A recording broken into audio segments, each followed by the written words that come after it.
pada dasarnya cakra itu kan pengganti aksara ro yang ditulis menyatu dengan aksara dasarnya. Fungsinya seperti aksara pasangan ro dan aksara pasangan yang berubah bentuk karena bertemunya bunyi konsonan dengan konsonan R yang dibaca berbarengan.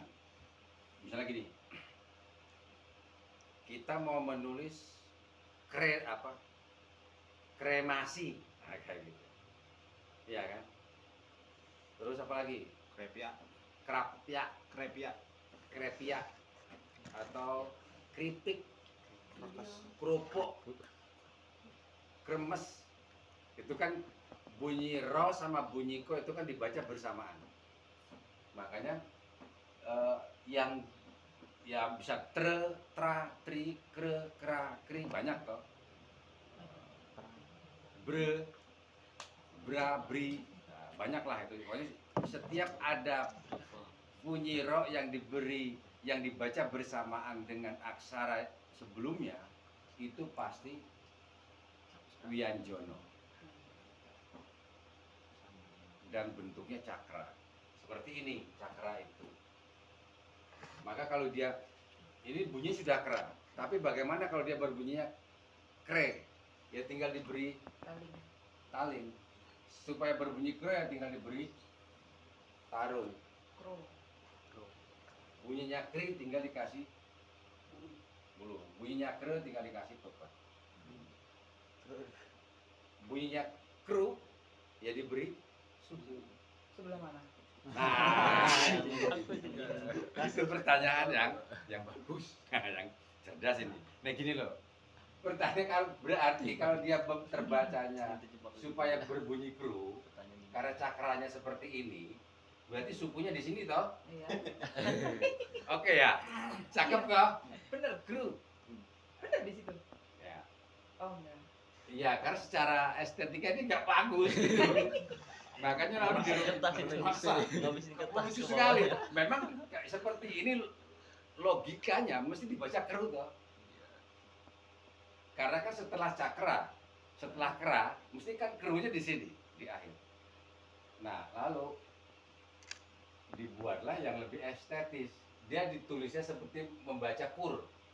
Jadi sukunya dulu. Suku dulu, baru cakra. Jadi begitu tentunya. Jadi lebih estetis. Ya, suku dulu baru cakra. Baru berbunyi. Walaupun secara logika nulisnya seperti berbunyi kur, tapi ya dibacanya kru. Itu suku.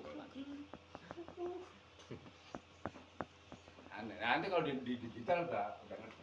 Digital itu.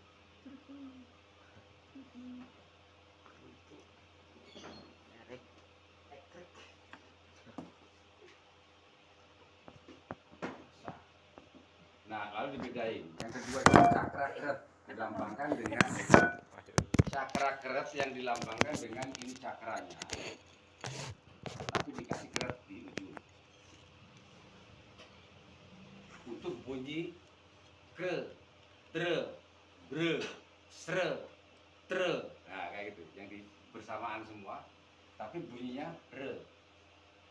Itu dia seperti ini. Tidak ditulis, misalnya kalau kita tadi nulis kre misalnya, bunyi kre, itu tidak dipepet, di kre gitu.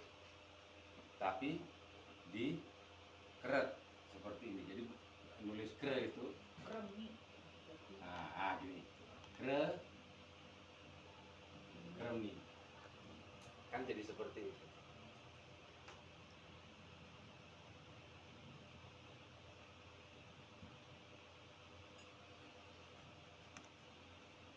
Sekali lagi, mengapa dibuat ada keret? Itu untuk menghindari bunyi ro di pepet tadi. Nah, bunyi ro. Pertanyaannya misalnya, apakah menulis kra, kri, kru, kre, kro boleh begini? Ini kan sama juga dibacanya ya tetap kra, ya kri, kru, kre, kro, kre.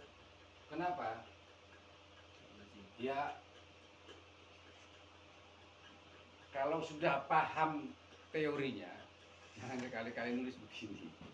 Tapi itu secara penulisan benar, hanya secara estetika Enggak. keliru atau gimana? Enggak, secara kepenulisannya tidak dibenarkan. Oh, memang tidak Karena tidak lazim begitu. Oke. Walaupun kamu sah-sah aja menulis, ya suka-suka saya yang saya nulis kok. Tapi kan kamu bisa baca toh, tetap ini bacanya keruh. Ya bisa berargumen begitu, tapi nanti akhirnya dianggap utak-atik atau Aksara. Itu memang pakemnya karena berarti bagus. orang itu nggak mengerti pakem, nggak mengerti paugeran, itu aja masalahnya. Ya kalau kita mau menulis yang benar ya ikutin sesuai paugeran tata tulisnya.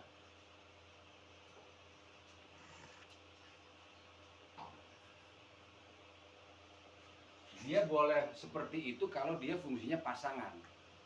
Kalau fungsinya sandangan itu ya harus seperti ini. Kalau dia fungsinya menjadi sandangan Wianjono.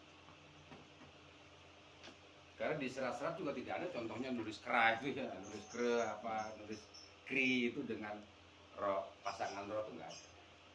Pengkal sama, fungsinya seperti itu juga. Itu untuk kalimat-kalimat yang kia misalnya. Kayak kita nulis tias gitu loh. Kan antara manusia. bunyi to sama yo itu kan dibaca bersamaan. Tias, tia, ya seperti ini. Terus macam-macam itu sama. Jadi kalau misalnya nulis tias itu ya seperti ini. Nah, makanya kan gitu. Tias. Kyoto. Sudah tidak perlu di wulu, udah nggak perlu. Ini sudah dibaca ini tias. Tapi kalau nulis tiasnya seperti ini,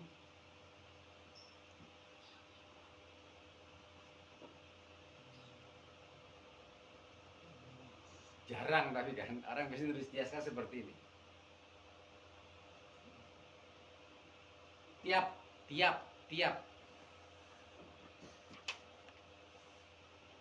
Kalau tiap itu kan, Kalau dengan penulisan berarti tulisnya itu tiap pakai iya itu ya. nah ini beda. Ini jangan pakai pengkal. Nah, ini. Iya.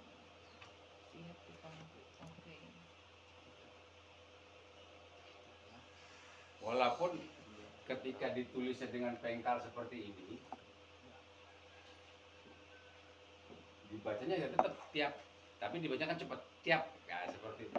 Ya boleh-boleh aja, cuman buat saya prinsipnya begini. Ketika kita menulis aksara dengan aksara Jawa itu, tulislah dengan kelazimannya. Jangan yang aneh-aneh yang orang lain nanti Terus.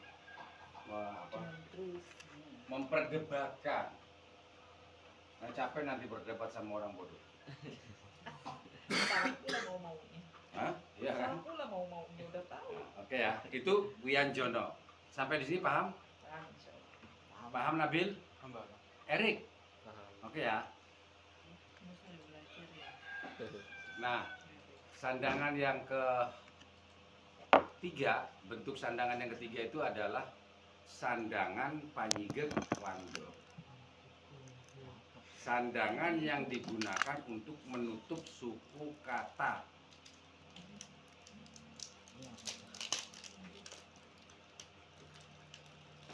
Karena aksara Jawa itu setiap satu bentuk aksaranya itu sudah, aksara terkecilnya itu sudah berupa unsur suku kata.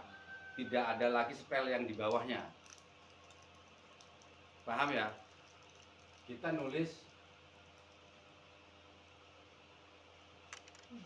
misalnya nulis gini, Wanasaba.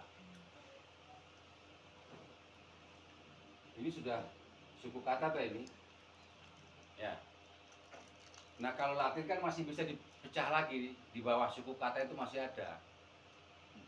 Iya toh? Iya. Huruf toh, spelling ya, Iya. huruf. Ada W, ada A, ada N, ada A, ada S, ada A. Nah, ini dipecah-pecah lagi masih terkecil tuh ini. Nah aksara Jawa sampai di sini aja, sampai di suku kata.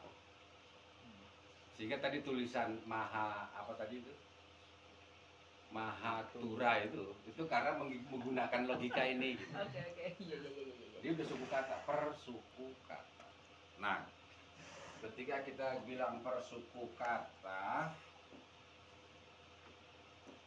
kita lihat apa fungsi sandangan Panyigek gitu.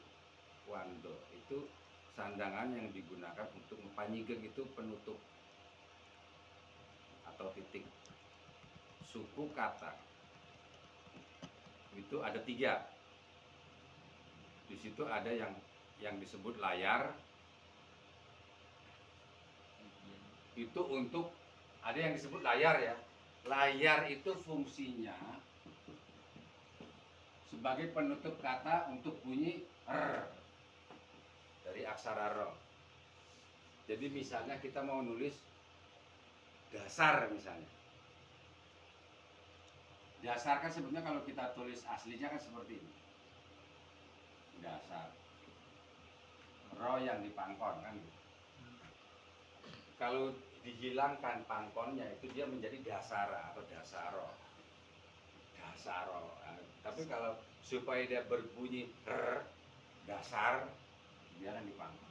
Ini asli apa tulisannya kan seperti ini tuh dasar. Ada yang orang yang menulis dasar tuh seperti ini tuh ada. Tapi dia menggunakan ejaan Mardikawi. Jadi tata tulis kawi yang dipergunakan untuk menulis carakan. Kawi kan beda sendiri aksaranya. Nah, lalu dibedakan caranya supaya bunyi r ini bergeser menjadi penutup suku kata sa supaya berbunyi sar. Maka diubah menjadi layar yang bentuk simbol layar itu seperti ini.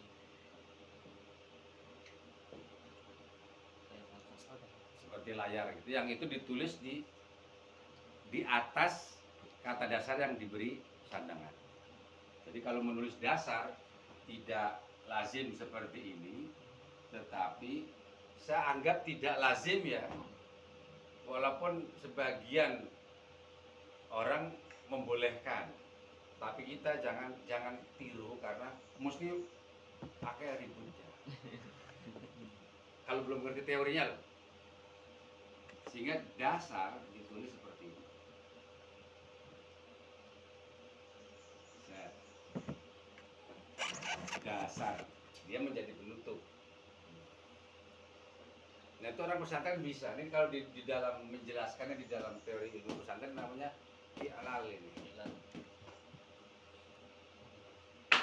Perubahan kalimat. Apa iklal itu ya? Dalam bahasa Indonesia itu apa? Itu susah. Perubahan kalimat. Iya, perubahan kata dari perubahan struktur kata. Dengan kata tertentu yang dikaedakan. Misalnya kalau tulis, iya kalau misalnya di bahasa Arab kan ada. Paham maksudnya ya? Yang ketiga, yang kedua itu wignyan. Itu untuk mengganti bunyi h dalam ho. Seperti kalau kita nulis wajah, sampah, sawah, lemah, sah, tahta, pahlawan. Diingat ya, karena penutup suku kata bukan penutup kata. Pahlawan berarti pakai ini atau pakai Nah, teorinya apa tadi? Coba di dilihat. ujung kata. Teorinya dibaca. Pengganti. Sandangan yang digunakan untuk menutup suku, Oh, oke. Berarti kita- bukan kata loh ya, tapi sukunya. Berarti kalau pahlawan itu tetap paha tulisannya ya? Loh, kok jadi Paha gitu? terus itu gimana sih? Lanya mati gitu nggak? Bukan? Ini Suku kata. pahlawan, sawah.